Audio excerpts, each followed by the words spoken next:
I think many people across the world, not just, in US cultures or in Asian cultures, like we kind of are conditioned to be afraid and ashamed of our fantasies. Like they're kind of dirty.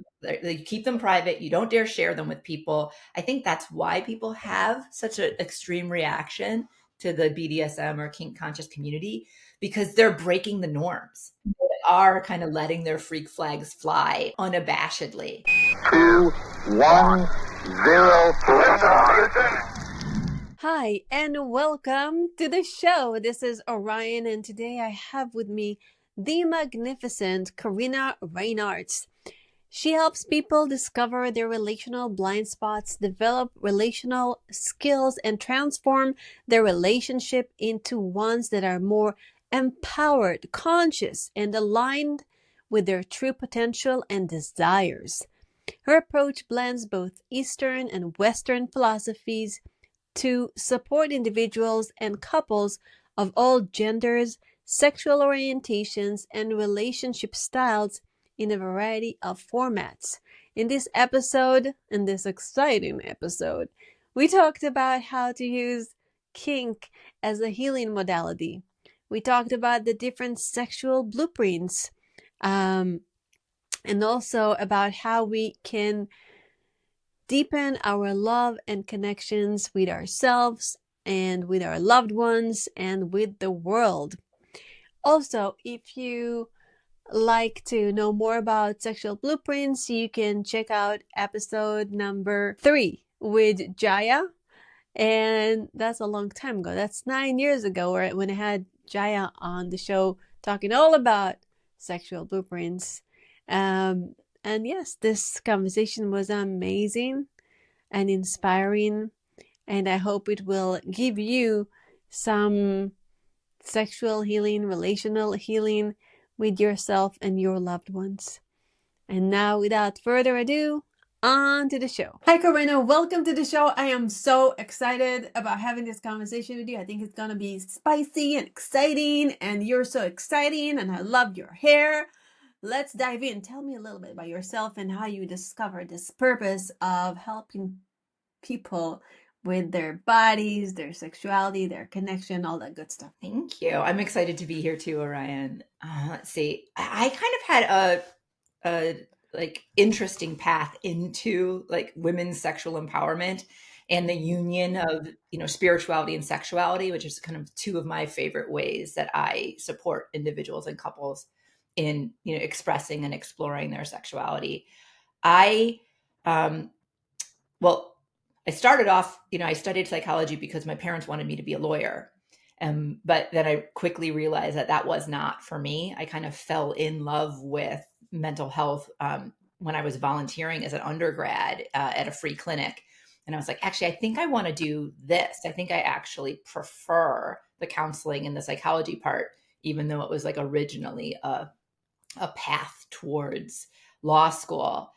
And then when I was finished my master's degree and I was doing my internship, I just kept getting a lot of clients who were struggling with sexual abuse, sexual assault, identity issues. And I just realized that the more clients I got, the more I felt like I needed to study, because in our program, we got 1 semester in sex therapy and sexual health. And then we were set free on clients. And so I started studying, women's sexual identity. I started taking classes to help understand how surviving breast cancer, or even, having to have a LEAP procedure if you have HPV or some sort of, infection, how things like that can affect a woman's identity. Mm-hmm. How you are infertile can affect your identity, perimenopause, those kinds of things of not really feeling in touch with or feeling betrayed by your body, and how that can affect your identity. So I just kept studying more, areas of sexual health and sex therapy to keep up with the clients that people were sending me. And then the more I studied, the more people assumed that I wanted those clients. So I almost accidentally carved myself a niche in, women's sexual health and sexual expression. And then about 4 or 5 years into my counseling career, I got a little burnt out. I was tired of working almost primarily with sexual addiction, sexual abuse. That's heavy. That's really heavy. It is really heavy. So I intentionally sought out Tantra and like the kink conscious community and the more kind of, for me at least, exciting forms of sex therapy and the like more exciting things we could do with, a specialization in human sexuality. And I just fell in love. I just fell in love with the idea that both in the Tantra classes, that union of spirituality and sexuality, and then what I've learned from the kink and BDSM community of, how sexuality can be a part of your, personal expression. And interestingly enough, that, from my psychology days in the attachment theory and then studying the kink conscious community, I really started to play in the field of how you can help address and heal attachment injuries through sexuality and role play. How do you do that? Ooh. Well, it's interesting when you think about it. A lot of, attachment wounds happen when the world is not how you expected, or, how you were hoping or expecting for something to happen and you got something different. I get it a lot, yes. And so, and well, two things we know about the human brain and the human body, like you cannot, the same thing with when you treat anxiety disorders or you treat phobias, you cannot experience pleasure and relaxation at the same time that you are experiencing, fear and anxiety. Correct. So if you're able to bring erotic energy and pleasure into a situation that used to evoke injury or fear, you can rewire the brain and take your power back because it can't occur in the same space at the same time. So by designing role plays where you get to be empowered to act out what formerly was a fear for you or formerly, was a powerless event for you. So even if you're in the same role, even if you're in the role of like, being held down by someone, but in the role play, you're able to get up, or in the role play, you're being held down by someone who actually has your pleasure and your best interest in mind.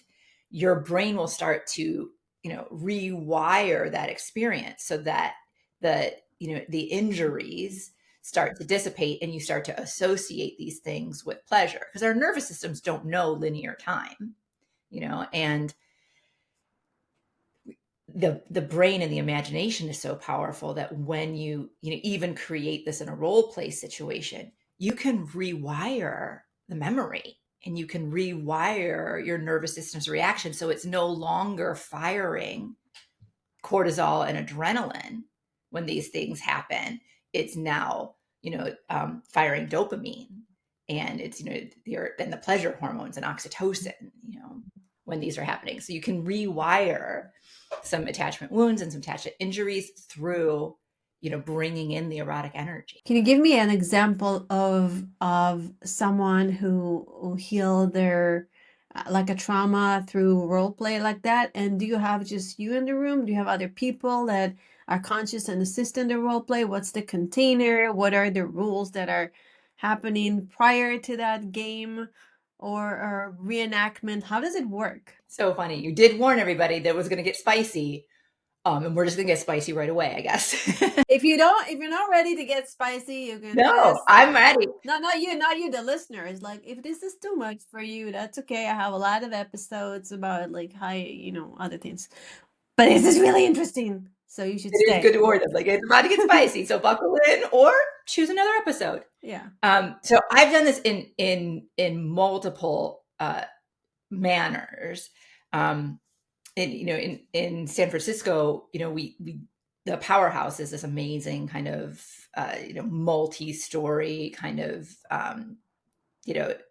it's not necessarily a club because you don't need a membership, but it's an area where people who are in the kink conscious community can go to play, and they've got a lot of different rooms and they've got a lot of different floors, and So there are like public arenas where you can go, like, stating that you do want to, play out a scene.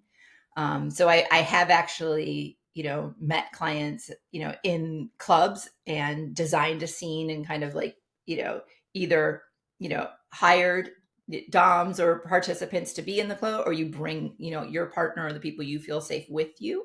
So I've done it in those scenarios. Um, I've gone to people's homes and, just kind of talked them through role plays with each other in the safety of their own home. But the most frequent way that people enjoy doing this with me is to actually meet with me either on Zoom or like in my office and have me help them or them and their partner kind of sketch out the role play of like what's going to happen and what you're wanting. And like they're talking to me about their trauma happened. And so it's a multi-stage process where they tell me like, this is what happened to me, or this is my fear. This is how it impacts me, and this is what I'm wanting to get out of it. And then we kind of piece that all together to design a scene for them to play out. And like, what are they wanting? What are, what's the safe words? What are some key words they might need to hear? What are some key actions? Like if, sometimes it is like, oh, like, I was attacked, in college, I was date raped in college, and like, this is what he wore, and are the things he said, and these are the things he did. And like, so we want to kind of get as close to that so we can rewire the memories, as safety allows.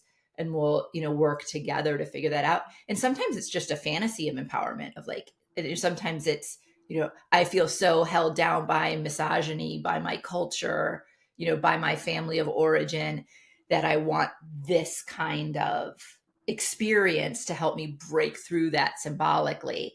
And, we work together with imagery and the idea of what someone is trying to experience, and then create the scene for them to play out. So you know how they say that some captives they fall in love with the person that kidnapped them or hurt them, just like in the movie Beauty and the Beast. Right. Like Right. To follow up with your captor. she falls in love with this monster. Which like I just saw a little reel about it. I was like, wow, that's true. That's kind of dark, this movie. Anyways, um, but do you think that sometimes people like they are super hurt and disoriented and traumatized by past events, but there's also a sexual charge to that?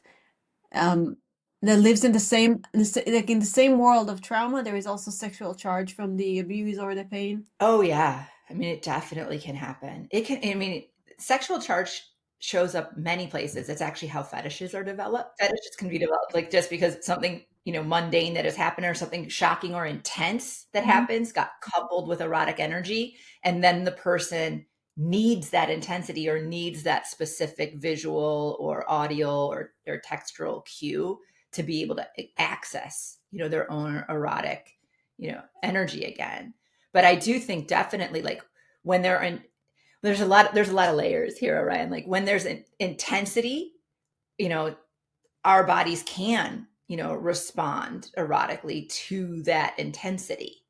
And so then it does get confusing sometimes. Sometimes people even experience a lot of shame around it of like, oh, well, I was sexually assaulted and now I have these rape fantasies, or I enjoy watching rape porn. It's the only thing that can get me off. And they feel a lot of shame around it. And that's why sex therapists and kink conscious therapists are so important, to help someone unpack, what that's about, and to help them move through the shame and recognize like, oh, that's your body's way of trying to take back your own empowerment.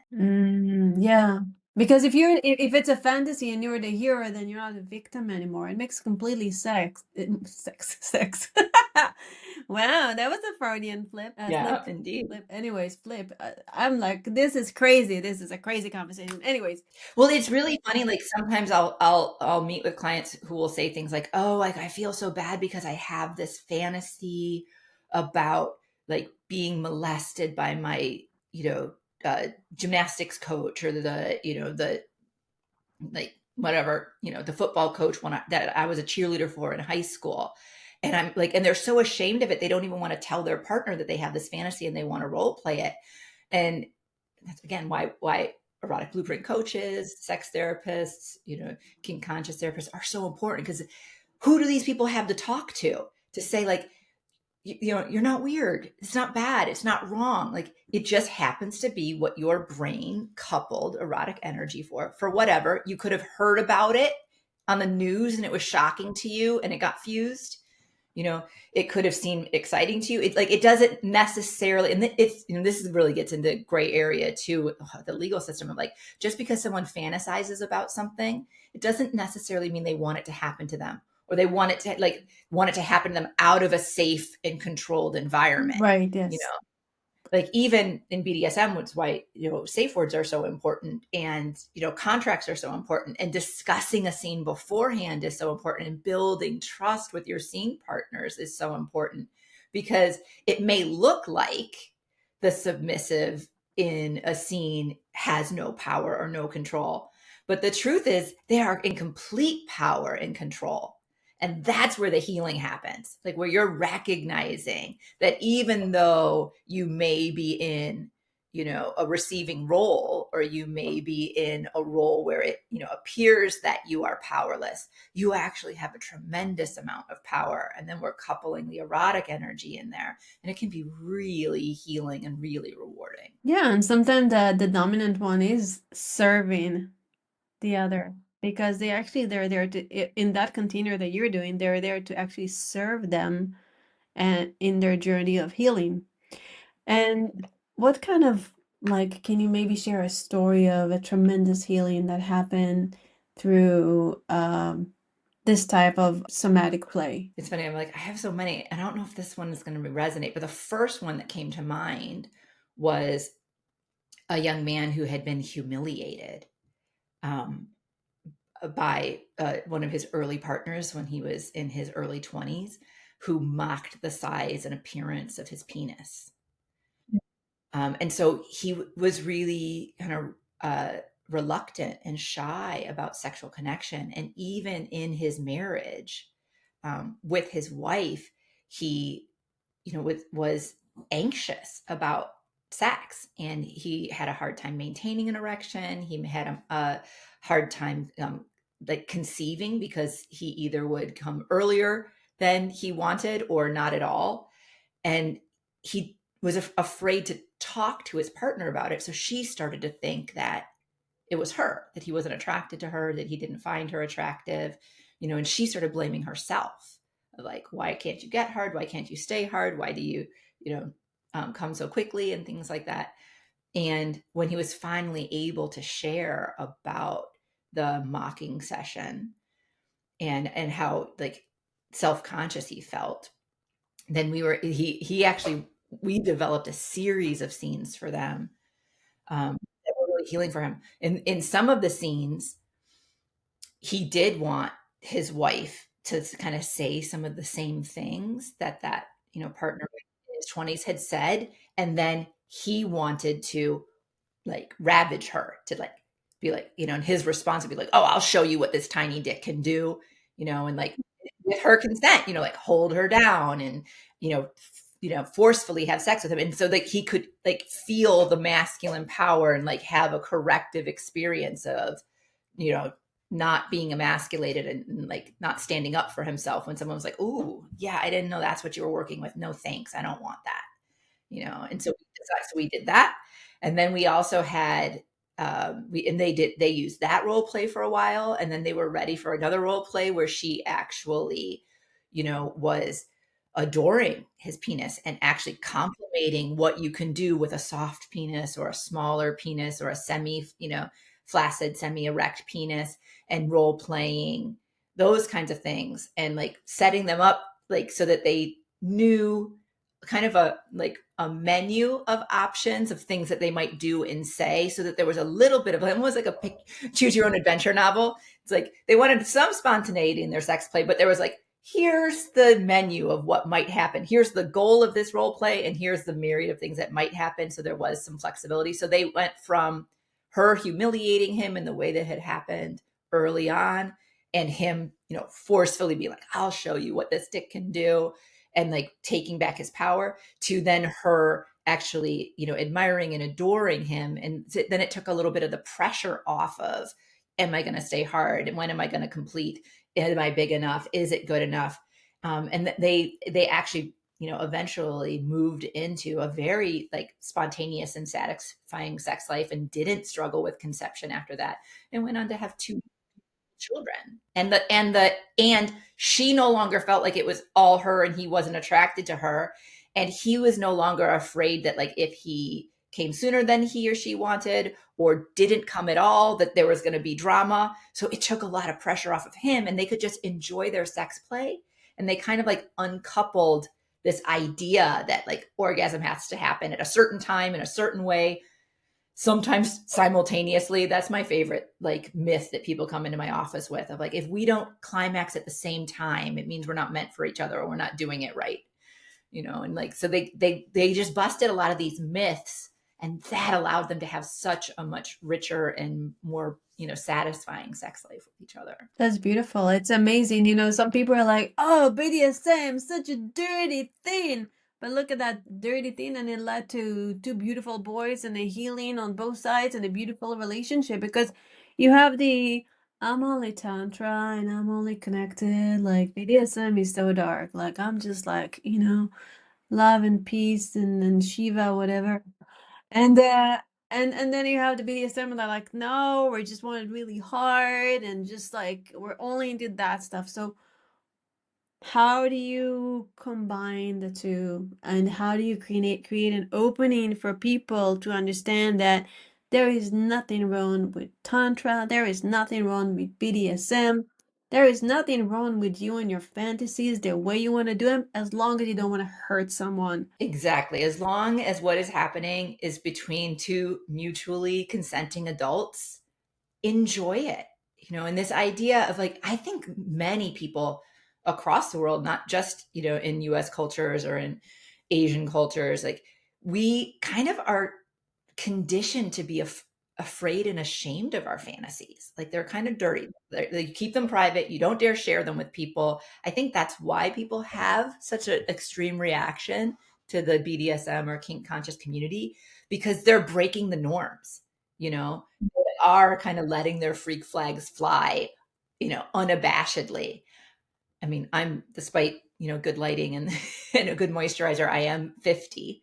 So I've been in this field for a while, and I've been around a while, and I think it's gotten markedly better in the 25 years that I've been a therapist, but it's still, miles behind where I'd like us to be. And so in my office, one of the, first things I do with couples is talk to them about their fantasies. We talk about, we could like, hottest sexual movie. Like if you were going to, be the director and producer of what you think is a hot sexual film, what would it be? And to be able to talk freely about that, and to be able to talk about turn-ons and turn-offs. And so some of the things I do with my clients is like, I just already have a, multi-page kind of sexual communication checklist. Some of my clients affectionately call it the yes, no, maybe, so list. And so it's a list of hundreds of things that, could or could not turn you on.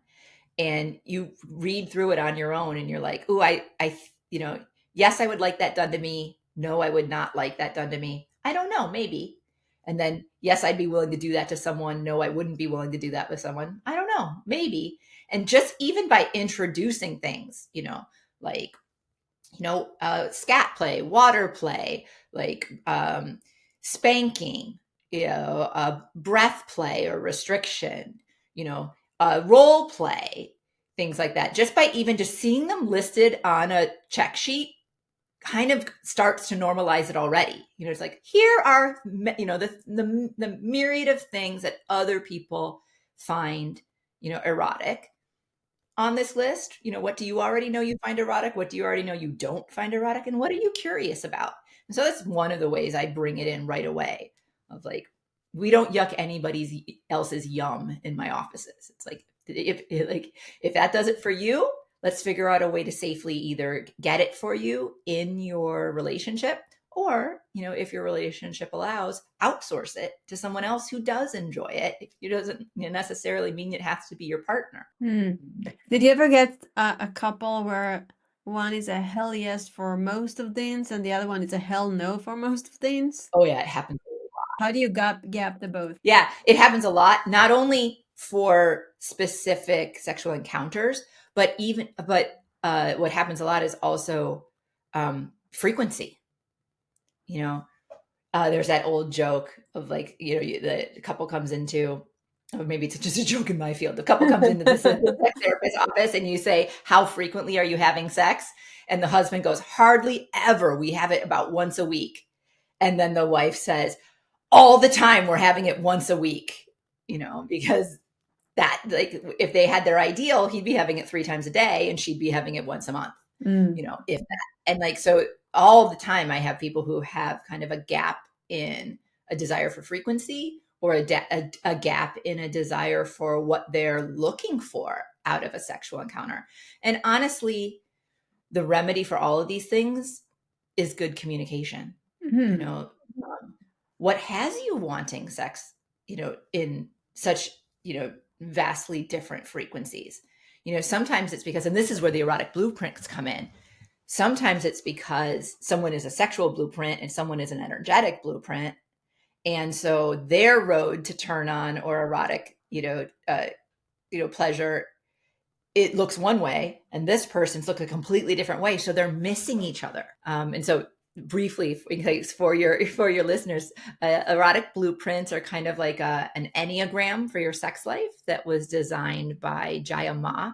You can find them at eroticblueprint.com, and there's kind of 5 erotic. Or you can find them on this podcast. I think it's episode 1 or 3, 9 years ago. Oh, geez, 9 years. A long time ago, when she just came out with that. Yeah. So you can find them in Orion's library. So if you are interested in sexual self-expression, do go watch that episode with Orion as well. And so you have energetic blueprints. We have sensual blueprints. We have sexual blueprints, which is kind of the like mainstream, like, visually turned on by, breasts or bulges or things like that. And like, these people want to go like directly to sexual contact, where a sensual might need the lighting to be right and the mood to be right. And an energetic is going to need like the connection to be right.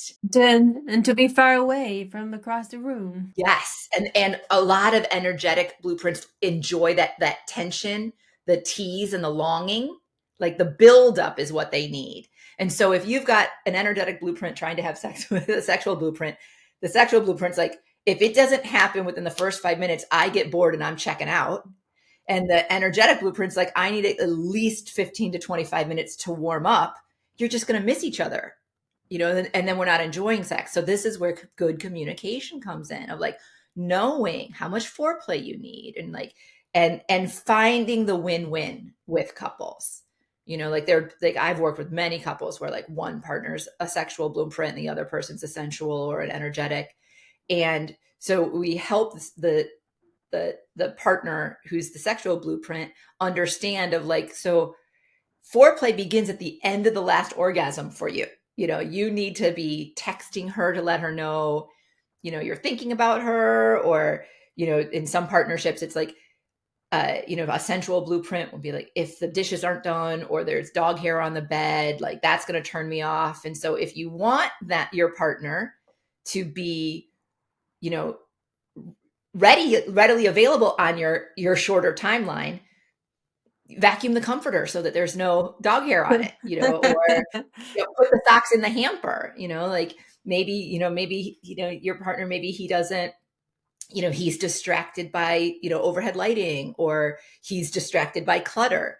And so if you're wanting to shorten that journey towards him being fully turned on and ready, then do the things that, are necessary to get him there. If you're wake up ready, then you got to keep in mind, like, oh, like what's my partner's trajectory and how do they get there? And so usually like 90 to 95% of the things that people thought were incompatibilities, or mismatches, can be resolved by a little communication and a little creativity. Can you give me an example for some practices that, like practical practices that somebody who's listening right now can do on their own or with their partners? Well, it depends. What goal are we happening? Are we aiming for? And I'll give you some action items.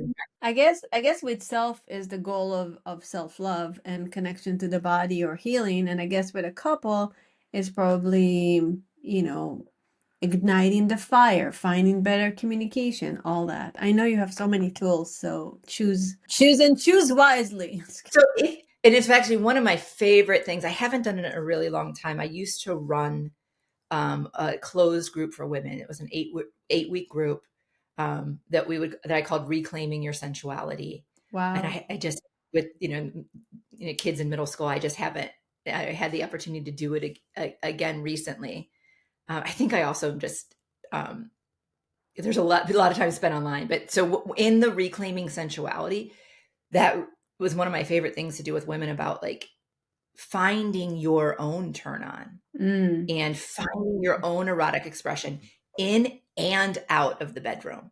So what is it that actually makes you feel, beautiful, sexy, juicy, and it's funny, like some of this is about, masturbating, using different toys, like so many women I meet that are like, oh, like I feel guilty about masturbation, or I don't do it, or like I try to get myself off as quickly as possible.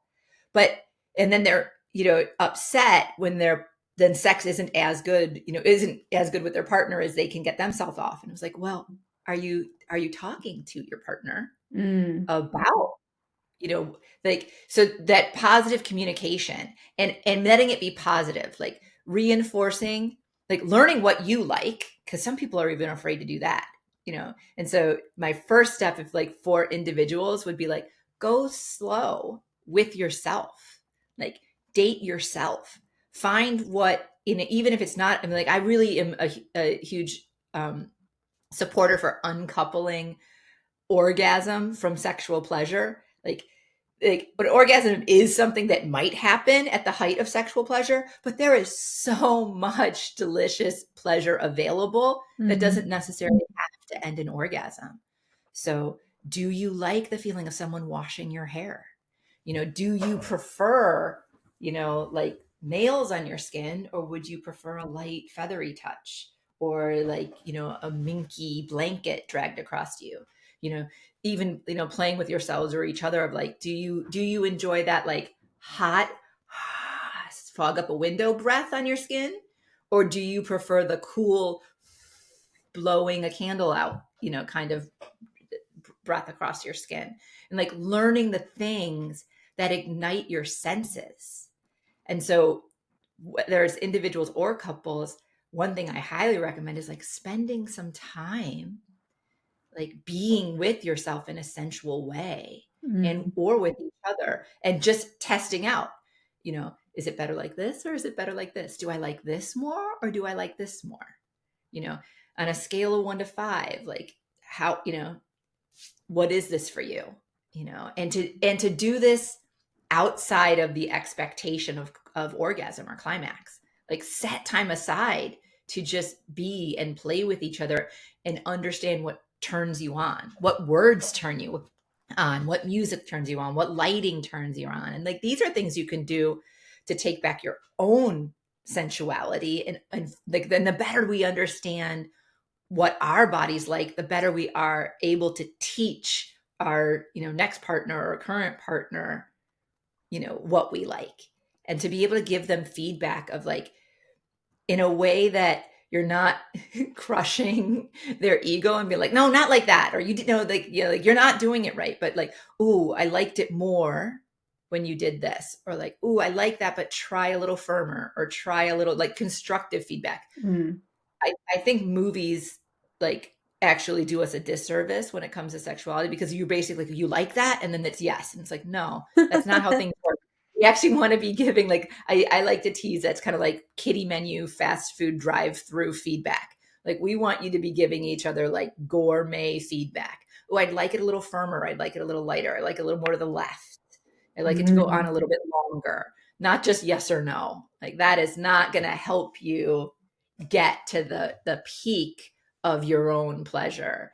And so it's, some of this is about self-exploration, but a lot of it is about having the courage and the capacity to communicate, and even communicate about what your unknowns. Like, I don't know if I'm gonna like this, but I heard this. That's another thing I really recommend for people, whether you like to listen to erotic stories, or read erotic books or watch erotic movies. Like, don't burden yourself with having to create all this stuff from scratch. Like, go ahead and like consume some of the stuff that's already out there, so that you can tell, like, create your own menu. Like, oh, I think I might like to try that. Oh, that did not sound good to me. That kind of did sound good to me. And then you build from there. I like what you said about gourmet feedback, and I think gourmet is always good. Gourmet feedback, gourmet communication, gourmet touch, gourmet eye gazing. Sometimes you want a cheeky little, something off of the drive-through menu. You want it fast, you want it dirty, and that can be nice when it's what you're wanting. But to have an eye on like the higher quality, more nutritious kind of feedback, um, is my recommendation. There's nothing wrong with wanting, wanting another something, a little fast food now and again, but it shouldn't be our, the majority of our everyday consumption in our sex lives or our How is this journey? It's very intense. Like you're doing really intense stuff, and some of them are taboo. How was your journey as far as, the outside acceptance? Of course, everybody that is like, oh, she's a sexologist, and they go online and I mean, it's normal, but for people in your family, it's like, oh, what is she doing? Or people that grew up with you, what is going on? How was that for you? it is really interesting, and it, even in my own family of origin, like, I'll have people who will say to me like, oh, I would never tell your sister this, or I would never talk to your aunt about this, but you're a sex therapist. So, and then they'll just launch into thing. And I'm like, oh, well, I'm not your sex therapist. Like, I did not need to know that about, you and my uncle.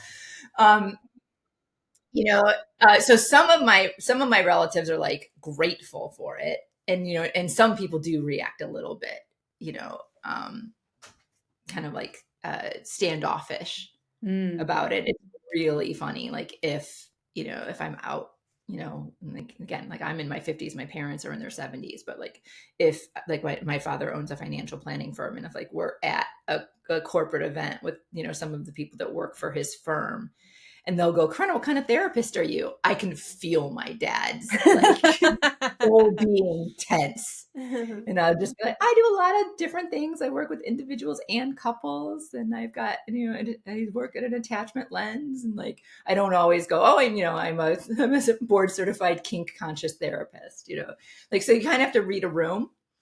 I did warn at one point, my daughter was enrolled in a Catholic school, and I did just have a meeting with the principal right away. And I was like, I just want to know, like, is this going to be a problem for you? Like, if someone like, oh, someone so wants to come over for a play date, and I Googled her mom, to see how I felt about her coming over for a play date, and found out that she's a kink conscious therapist. And like, or I saw this, other podcasts that I have done, talking about erotic blueprints or BDSM, or like, is that going to be a problem for you?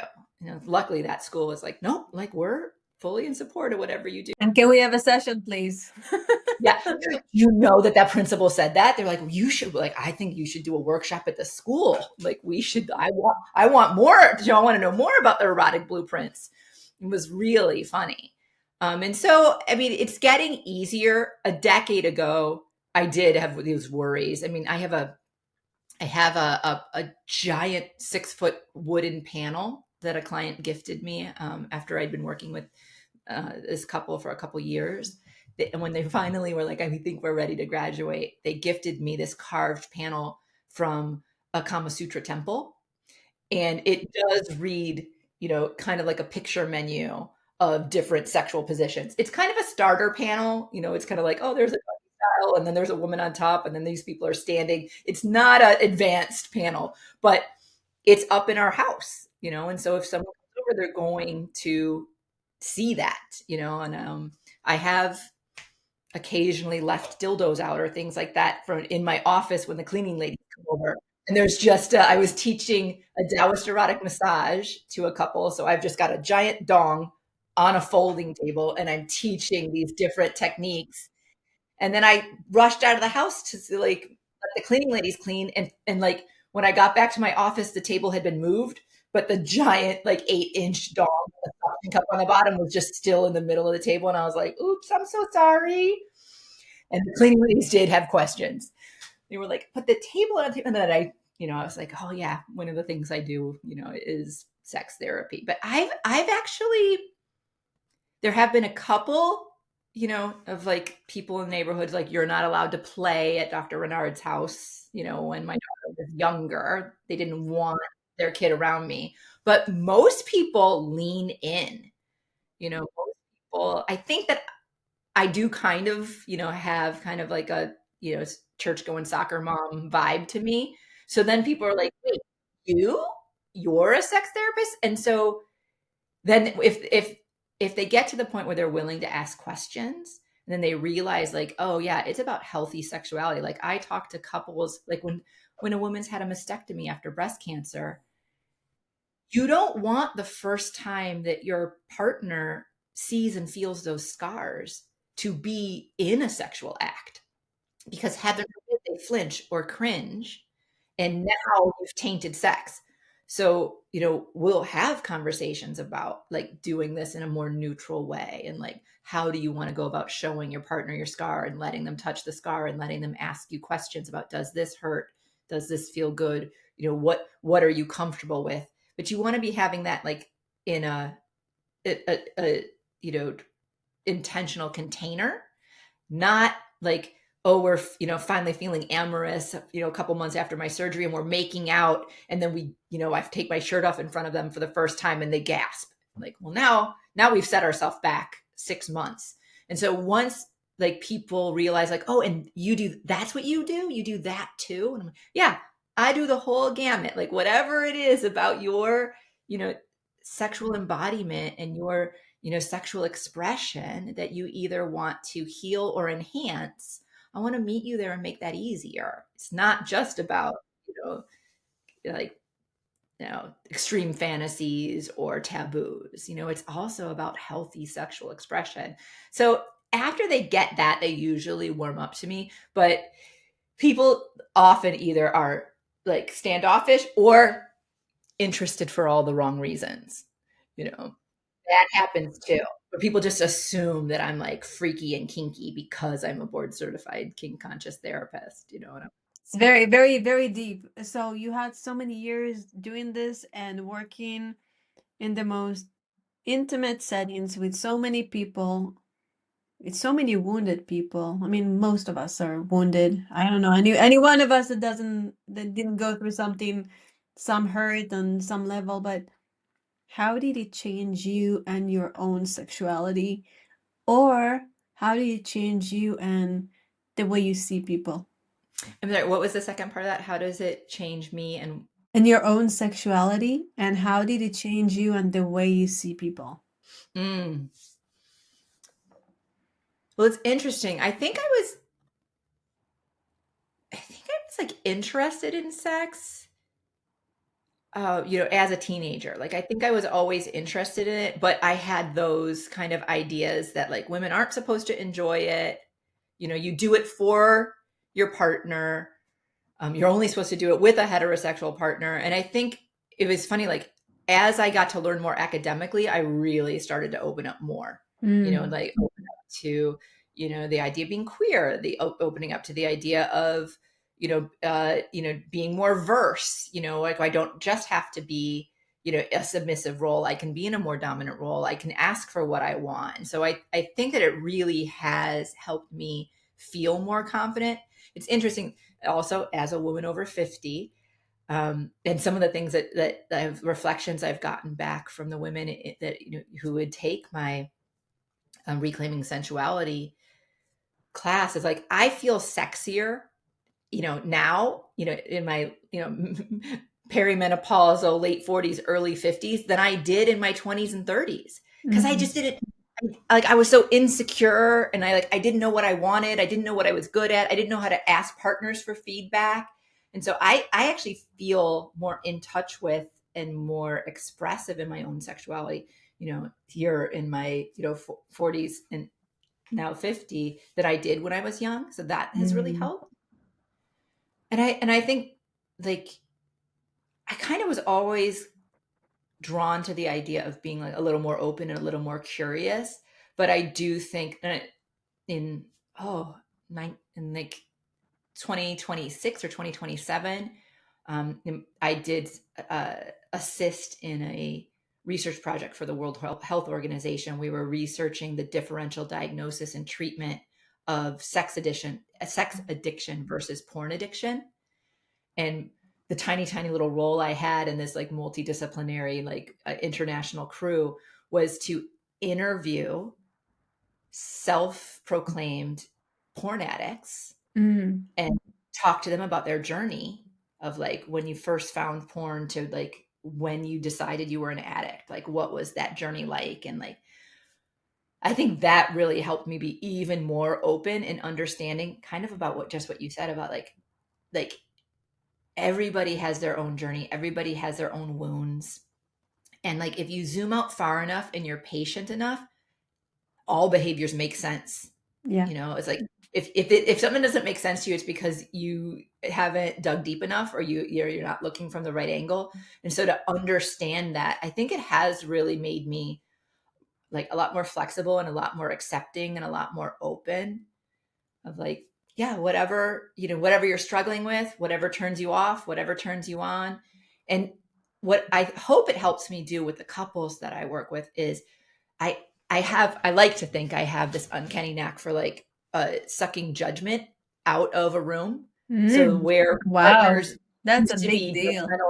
judgmental, where partners used to be judgmental or critical of each other, I really like to like help them slow down and kind of try to take on the other person's perspective and understand, why are they asking you for this, or why are they afraid to do this? Like, what's in the way, and where can we bring in curiosity and empathy and compassion, rather than judgment or criticism. And I think, I mean, that's one of the things I'm most proud of, and what I try to help the people that I supervise, and what I try to help the couples that I work with understand of like, when we constrict, or we brace of something we heard, or, from our partners, it's usually because there's some fear or some shame involved. And if we can kind of like try to slow down and relax and get curious about what did cause me to flinch or brace or reject, and what has them even, suggesting this, that there's usually a common ground you can find. And maybe no one gets like their first choice or the top idea, the original strategy they had. But when you start talking to each other, you usually do find like a commonality that you can both be excited about. And then that's where you can meet each other, and then things grow from there. That's amazing. And what did you learn about people? Like, is there an insight where you look at people and like, I know something and I love you for that? I think the thing I'm most like, the most common thing I learn about people is that we all just want to belong. We all just want to be accepted for who we are, and chosen and adored for who we are. And we're all really scared of being rejected. And so a lot of the behaviors that come off, and people are like, oh, they're so selfish, or they're narcissistic, or they're, this.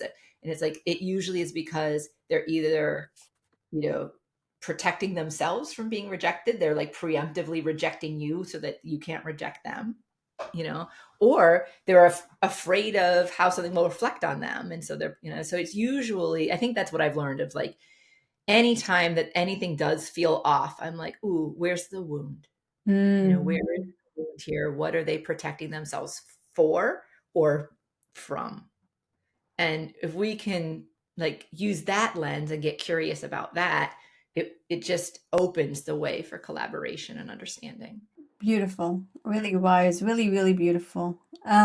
What are your 3 top tips to living a stellar life? Oh,